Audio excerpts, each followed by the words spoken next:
Million Americans deal with each and every day.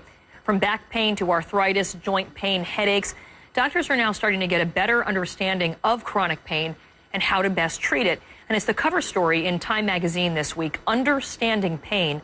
Jeffrey Kluger is a science editor for Time, and he joins me this morning. Thanks so much. Thanks for having me. When we talk about more than 70 million Americans dealing with chronic pain, what are we talking about in terms of what they're feeling? Well, one of the things that makes pain such a confounding thing to try to treat is that there's so many variations of it. We all know the subjective experience of pain. There's cutting pain, there's sharp pain, there's dull pain, there's a throb, there's that chronic sort of pain that can wreck your day, and the other kind of pain that can just keep you never quite enjoying yourself. And the sources of pain are as varied as the experience of pain. So there's so many different ways to try to crack this puzzle, and often it'll take a specific treatment for each kind of pain. So what startled you the most out of all of this research and out of all the varying different articles? You had 4 different articles in the actual cover of Time about this. What do we not know about it? Well, I think one of the things that a lot of people are struck by is how poor our ability to manage pain is. Chronic pain is the #1 cause of people presenting in emergency rooms, and 80% of those people walk away with no pain, no effective pain relief at all.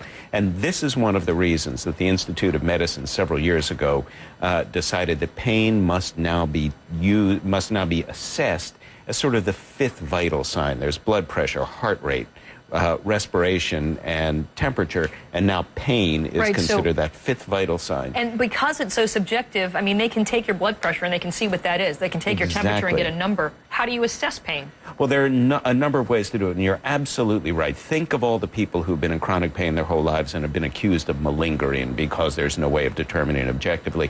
But now there are other ways to do it. Functional magnetic resonance imaging, fMRI, that shows the brain in the process of operating in real time. You can see where the pain centers are, you can see when they're activated, you can see when they're not activated. There are also studies of blood chemistry that show where your vasopressin levels are, where your cortisol levels are. And all of these are chemicals that are related to the experience of pain and also exacerbate pain. So there are objective measures for pain. It's interesting that we talk about not really effectively treating people's pain, yet we hear so much about narcotic and opioid prescription drug addiction and what a big problem it is in the country right now. I mean, is that an effective long-term way to help people that are in pain? No, it's absolutely not an effective long-term way to do it. And you're right. The problem, of course, becomes that these things are wildly addictive. So even when you get your first 30-pill prescription for Vicodin or Percocet after you have a tooth pulled, there's another story I did in which folks were talking about the term Pharmageddon, what this country is going through, and they described those kinds of one-time prescriptions as your little opioid starter kit. That's you're on your road to addiction. And you talked about in some other alternative therapies, and just sometimes people scoff at that. Acupuncture, oh please, right.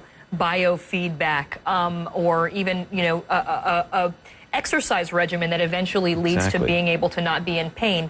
Which ones have proven to be most effective, and for what? Well, all of these things are effective. One of the pieces in the package written by a gentleman named John Cloud explored all of these.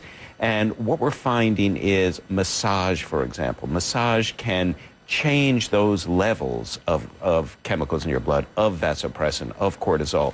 A single massage can actually cut these levels dramatically. And what we're also finding is that it sometimes doesn't even have to be that expert laying on of hands by people who really know what they're doing. Simply random touch at any points in the body can do that. Acupuncture, similarly, does lower levels of stress chemicals and increases levels of natural endorphins and opiates.